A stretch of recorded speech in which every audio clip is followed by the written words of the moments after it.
Hello hello Kamalji हो दाइ म पनौतीबाट हजुरको साथी श्याम अर्जनको भाइ चिन्नुभयो चिने भाइ अनि किन जागिरको लागि कमलजी हजुरलाई एकपल्ट फोन गरेर काठमाडौँमा जब मिलाउन सक्नुहुन्छ कि भनेर सोध्नु एकपल्ट भनेर दाइले भनेको भनाइ छ त्यसैले फोन गरेको ल यो जमानामा पनि जबको लागि आफन्तलाई फोन गर्नुपर्छ र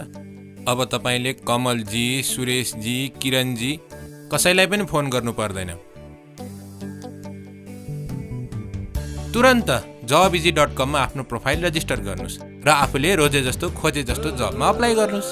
वा 43905996 मा कल गरी जबको बारे बुझ्नुस् र फटाफट काम गर्न थाल्नुस् सकिहाल्यो नि Jobejee, the most preferred corporate job platform. Jobejee.